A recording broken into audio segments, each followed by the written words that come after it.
on a une démarche de conquête, de renouvellement des hommes, de renouvellement des idées, mais surtout des hommes et des femmes qui sont clairement impliqués sur leur territoire. On n'a pas voulu de logique partisane.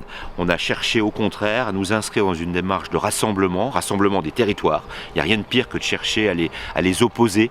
Nous avons cherché les hommes et les femmes qui correspondaient le mieux à l'identité de chaque canton pour mieux les accompagner, pour mieux les défendre, les habitants de ce canton.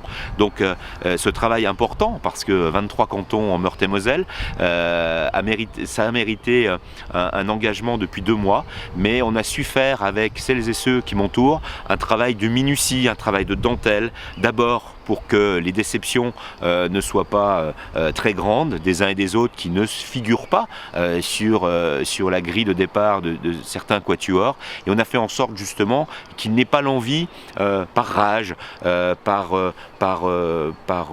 lassitude, de vouloir porter une candidature qui aurait pu, ici ou là, faire acte de dissidence et du coup rendant impossible l'accès au 2e tour d'un certain nombre d'entre nous. Nous avons vraiment cherché sur ces dernières semaines à optimiser les quatuors, mais tout en veillant à leur diversité, tout en veillant à leur renouvellement.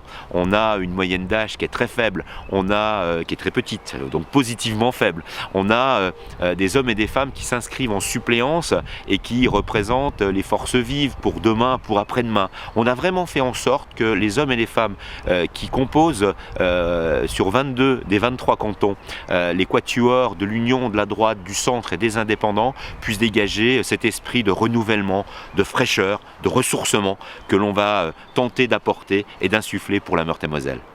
Il n'y a pas eu de discussion de parti à parti. Je suis un homme de rassemblement, je suis un homme d'échange, donc je me suis prêté aux sollicitations des uns, des autres sur les territoires, dès lors qu'ils avaient envie de travailler sur leur territoire, dès lors qu'ils avaient envie de porter une image différente, nouvelle, pertinente, souriante pour la Meurthe-et-Moselle. Donc il n'y a pas eu de discussion de parti, c'est la raison pour laquelle on y va sous cette étiquette de l'Union, de la droite, du centre et des indépendants, sans chercher à faire une présentation à l'après-vert de tel parti nous soutient, tel club de pensée nous soutient. C'est pas l'esprit. L'esprit, c'est de rassembler pour travailler en Meurthe-et-Moselle.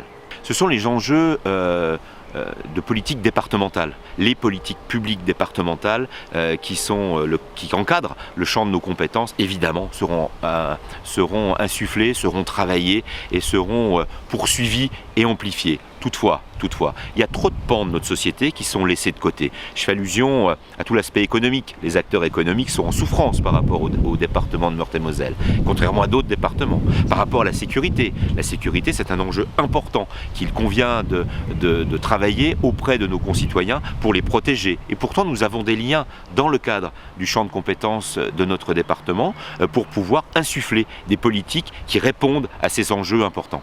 Nous sommes sur 22 années de majorité socialiste et communiste en Meurthe-et-Moselle. Ça a tout son sens. Ça a tout son sens, parce qu'aujourd'hui, le seul département en France avec autant d'élus front de gauche qui refusent l'approche économique, pour qui un acteur économique, un commerçant, une PME, c'est déjà quelque chose qu'il convient de soupçonner. Il faut au contraire arrêter avec cette approche sectaire et les dernières années de gouvernance autour de Mathieu Klein hier, de Valérie Boisserlec aujourd'hui, sont des années de dureté, des années de sectarisme. Il faut ouvrir, il faut aérer la maison départementale. L'union des partis politiques ne m'intéresse pas. Enfermer les Meurthe-et-Mosellans dans ces débats ne sont pas au cœur de leurs préoccupations et vont au contraire inviter les électeurs à se détourner des urnes. Additionner 5, 6, 7, 8 partis de gauche, d'extrême gauche, d'ultra-gauche ne fait pas un programme politique. Et on sait bien, puisqu'en plus, il y a déjà un grand nombre, à certains nombres d'endroits, dans certains cantons, des binômes qui s'inscrivent en opposition parce que ils n'ont pas été choisis. Donc on a des dissidences à l'extrême gauche, on a des dissidences à gauche. Voilà, preuve en est que l'assemblage purement politicien, c'est quelque chose de désuet.